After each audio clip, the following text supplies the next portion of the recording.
You've all seen these quadrant graphs before. The Punnett square from high school biology, the political compass. Well, today we're going to use one of these in order to help us tell a story. We're going to use it as a tool for framing conflicts, creating complicated perspectives, mapping out characters, and even thinking about how some of our characters might have an arc from moving to one grid to the other. This is something I call the Conflict Quadrant, and it is a storytelling tool that I think is loose enough to apply to the chaos of the D&D table, and I hope it can help you as we go over it today. Now, this video is going to be aimed mostly at game masters, this being a D&D channel after all, but it is a general storytelling tool that I think could work in any medium. I'm a creative writer myself, and I would wager that a lot of DMs out there have writing projects of their own sitting around, so perhaps this could help for both. But it is also a very loose tool that is adaptable to just about any format, and I think that makes it ideal for playing at the table, where the randomness of the dice and the player choices can often throw something as rigid as the 3-act structure or the hero's journey out of whack. In addition, I'd like to note that this is something of my own design. I'm sure there are similar things out there, but this is just something I've thought of on my own, and therefore it hasn't really been tested with anyone but me. I hope the general advice can still apply to somebody, but please feel free to take what you like and leave out the rest. It's just something that has helped me before. And lastly, I'd like to note that this should be viewed as a tool and not as a formula. Like any storytelling advice, this really is just a guideline for when you get stuck, when your natural intuition stops helping you and you need a little bit of a boost. It is not a rigid set of rules that you should try to cram something into. If your story is already working great and it doesn't seem to fit into the things that we're talking about in this video, that's perfectly fine. This is meant to serve the story, not the other way around. So with all that out of the way, let's go ahead and start making our own quadrant. I'm going to come up with a story in this video, a potential conflict that you could run at a table or put into a book or movie script, and we are going to build a conflict quadrant step by step, and I will explain every step along the way so you can see where I was coming from when I thought about this initially. And hopefully there are some ideas in there along the way that you can take and apply to your own work. Part 1, Determining Key Values. So let's start with the commonly agreed upon axiom that stories are generally about conflict. And most of our basic work as storytellers is coming up with ways to generate this conflict in interesting, fun, and complex ways. For example, we can put two characters next to each other that want the same thing, but have different methods of getting it and different plans on what to do with it once they do. For example, a hero and a villain that both want to track down a magical amulet. We can also think about a central issue that characters might debate a solution to, such as two heroes not agreeing on what to do with this amulet once they get it out of the villain's hands. In its simplest form, this is what the conflict quadrant is all about. It's about determining a literal object or a thematic idea that is going to be at the center of our conflict, and it's about mapping out the varying and differentiating perspectives and methods of obtaining that objective all around it. These differing values can determine our X and Y axis of our quadrant. So let's go ahead and come up with something to do that with now. Perhaps our central issue can be a heinous crime that a king and his royal court were caught committing. But even though the evidence is out there, they're the law of the land, and they're not facing consequences in the way that anyone else would, or perhaps should. A conflict then arises. Should the king be held accountable like anyone else? And perhaps even further, should this system of government stay in place? Is having the monarchy in place something that we as a nation don't want anymore? And should we consider overthrowing it? So perhaps some approach the situation with lawful protest and civil disobedience. Some people cower in fear of the king and what might happen if they oppose him. And some people, on the far other end of the spectrum, are willing to assassinate him in the night in order to change the world. Our axes, then, are going to be centered around this issue. How do we handle the fact that our king has committed a terrible crime? How do we hold him responsible? And how do we maintain or change the system around him that let him get away with it in the first place? So on our x-axis, let's plot full pardon to full accountability. This will map out the characters' varying perspectives on whether or not the king should be held responsible for this crime and what the rights of royalty are compared to common folk when it comes to committing heinous acts like this. And on our y-axis, we can plot something like pro-monarchy to anti-monarchy. People, whether or not they want to hold the king accountable, might have a difference here, where some of them want to keep this system in place or this particular king in place, or they might want to overthrow it entirely, taking this situation as evidence that this is an unjust way to rule a people. Now we have a 2x2 grid that represents every basic viewpoint that a character in this story might have around the conflict that is tying everything together. We have one quadrant that wants to pardon the king and keep him in charge. We have one quadrant that wants to hold him responsible but still maintain the system of monarchy. We have another quadrant that isn't concerned with this particular crime, but doesn't agree with the system of monarchy as a whole. And we have one quadrant that thinks that he should be held fully responsible and the system of royalty that is in place in this nation should be changed. And in this quadrant, we now have a lively arena in order to create smaller conflicts amongst all of our characters. We can center them around objects or tangible goals, or we can center them around thematic concerns and interpersonal relationships, depending on where everybody sits in the quadrant and how they debate or argue their perspective or take action against people in other ones. So now that that's set, let's go ahead and get some characters in here, and then determine, most importantly, where our protagonists are going to be. Part 2, plotting characters. Determining which quadrant your main characters start in is one of the most important decisions you make, because it will flavor how we as the audience experience the rest of the quadrant as they explore it throughout the narrative. So we have a two-pronged question to ask ourselves. Where are the main characters going to start, and do we want them to move or stay put? Let's stick to question 1 for now. In a passive medium like a novel or a pre-scripted video game, figuring this out is a little bit more simple.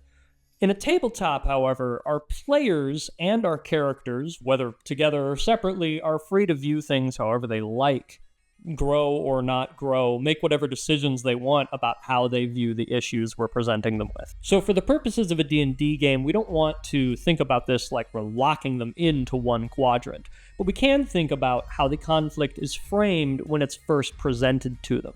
Maybe NPCs from a particular quadrant are the first to introduce them to the issue, and as things get more complicated, only then do the other quadrants begin to reveal themselves. Framing a story this way isn't going to make your players make a guaranteed decision, nor should it, but it does allow us as the DM to frame things with a little more purpose, decide which information we want them to have first and which information we want them to have later, and determine an emotional journey that can result from how they experience this conflict initially versus how they understand it by the time they've reached the end. So let's just go ahead and pick our second quadrant and say that our PCs are going to start there. When they first enter this land or this city, the people telling them about the issue and introducing them to the topic are people with this perspective. They're going to be framing the issue to the party as, we want to hold the king accountable, but we still want to keep the system of royalty in place. And perhaps their plans for solving this quest involve appointing somebody new into the council, getting a new king or queen to take step from the royal family, or something like that. By putting the PCs in this quadrant first, it's more likely that they are going to see the other 3 quadrants as opposition, at least at first. Whether or not we want them to continue to see them as opposition, or eventually see the value and perspective of these other quadrants and perhaps consider working with them as well, is just up to you and the players and how the story goes. Let's go ahead and just throw some other characters up here as examples, just to give you a sense of the kind of things you could do with the PCs and NPCs in your campaign. For example, where would we put a group of monks that are practicing civil disobedience? Where would we put a thieves guild that is mostly just looking for a chance to steal things from the castle, but are willing to help whatever side in order to get that? Where might we put a guard captain who still believes in keeping peace, but has started to have a change of heart about the king as of late? Where do we put a powerful paladin visiting from a different realm who wants to oppose the king? Where do we put imprisoned criminals from a former revolution who have opinions on what the current resistance movement is doing? As the party wanders through this conflict and learns more of these various NPCs' perspectives, it will flavor whether or not they want to stay in Quadrant 2 or eventually move to another one when they decide how they want to handle this issue. So now let's think about what that wandering might look like. Let's think about which things they're going to aspire to and which things can serve as warnings. This is a transition into another section. Part 3, Aspirations and Warnings. One could make the case that there are basically two kinds of stories. One is a hopeful view of what the world could be, something to aspire to. And the other is a gloomy view of what the world could be, something to warn us against our errors. Which characters and ideas get framed as aspirational and which characters and ideas get framed as warnings often creates the backbone of the thesis of a work of art. What is this piece ultimately saying about the world and how we should be living in it? Now, if your goal is to create a story that is open and neutral and free of judgment of the party's actions, letting them do whatever they wish and aspire to whatever they want to be, this section of the video might not apply to what you're doing. But if this does apply to your story, it might be worth thinking about which characters you want to be aspirational to the party and which characters you want to be a warning of a dark path that they might go down. And once you have made that decision in your head, you can be more purposeful about the first impressions that you're giving the party and how you're framing these people in their various quadrants in the story. For example, let's look at our people in Quadrant 1, the people that support the monarchy and want to keep the current king and the status quo in place. If this is aspirational, then perhaps they end up being correct in some ways. Their peaceful approach and their contribution as small fish in a big pond in society ends up proving beneficial to the setting around them and as something that keeps them out of harm and benefits the people around them more than all of the chaos of the other quadrants. But without moving perspectives, we can also frame the people in Quadrant 1 as a warning. Perhaps the party will learn from their failure to actually change anything and their blind eye to the problems of this kingdom that desperate times can call for desperate measures, and sometimes maintaining the status quo isn't worth it, even if changing it is going to result in a lot of upheaval. Neither choice is wrong, but depending on how the people in Quadrant 1 are framed, it has a high chance of pushing the party in one direction or another. Their own personal views aside, if they see that the people in Quadrant 1 are clearly ineffective and clearly avoiding larger issues in society that need changing, the party is much more likely to see them as a warning. But if they see chaos and dysfunction in all the other quadrants, and they see peace and civility and uplifting of the fellow man in Quadrant 1, they're more likely to see it as an aspiration. And if we want to make the story extra exciting, we can also leverage this concept as Dungeon Masters to our advantage. We can make something seem aspirational at first, only to actually be a warning when they learn more about it deep down.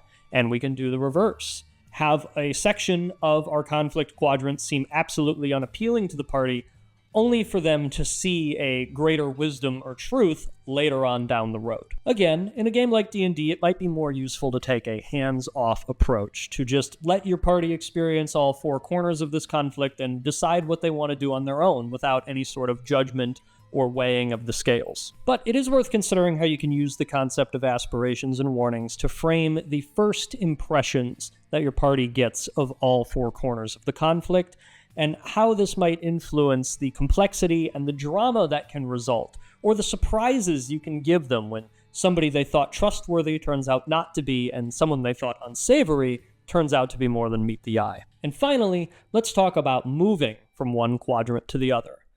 How does the party do this, and what does it mean for the rest of the story? Part 4, Determining an Arc. The positive and negative character arc are very often discussed when talking about storytelling. A character that learns that they had something wrong about the world and grows as a person, positive, or falls deeper and deeper into a misconception about the world and becomes a worse person, negative. But there is the less common and equally compelling flat arc, This does not mean flat as in not complicated or not interesting. It simply means that the characters come into the story with perspective A, and they leave the story with perspective A. And the narrative isn't so much about them changing their minds as they learn new information, but clinging on to something that they know deep down is true, no matter how complicated, controversial, and contradictory the world around them gets. With a tool like the Conflict Quadrant, this is reduced to a very simple visual. Are we moving or not? And if we do move, is it positive or negative? What did we learn about the world, and what does it say about the people we are or the people we have become that we have ended up in this other quadrant? So thinking again about our aspirations and warnings, the party moving from quadrant 2 to 1 could be positive or negative. It could reflect that they've learned that cooperation and peace really are the path forward for a better society, no matter what the powers that be are. Or it might be that they're learning complacency, or that maintaining the status quo leverages them in some way, even if it hurts other people, and is thus a negative growth arc. And as a dungeon master, this is something that's very adaptable, more than it would be in a passive medium. You can listen to how your party is viewing certain issues and what kind of things naturally result from the randomness of the dice and the events of multiple sessions, and you yourself can reconsider which quadrants might end up actually being aspirational or warnings. Like everything else we've talked about, this is not a decision that you make for your party, nor should you. But as a dungeon master, you can be reactive. You can see what information your players are leaning towards, and as they explore around your grid, you can see which things they see as positive and negative, and take that information into account.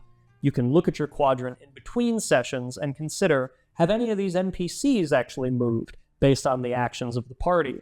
And which ones are seeming negative, but I actually want to be positive, and vice versa. From here, it's just a matter of having fun and letting the party do what they want. You've created the canvas, they have the paintbrush. Just let them wander around your conflict quadrant and see where they end up. But be prepared to use these tools and the concepts of theming and aspirations and warnings and character arcs and everything else we've talked about in order to guide a path for them if it ever seems that that is appropriate. So there it is, the Conflict Quadrant, a thing that has only ever been tested on me, that I've never shared online in any way, and might be very, very similar to other storytelling tools that are out there. You might hate this, but regardless, I hope it has been helpful to at least some people out there, and I hope that it has been a useful way to frame conflicts in your stories in a more loose method that can fit the chaos of the table. I'll be back to talking about just plain old D&D related stuff in the next video, and we have plenty of other advice videos on this channel if you want to check them out. And I will see you next month for another weird take.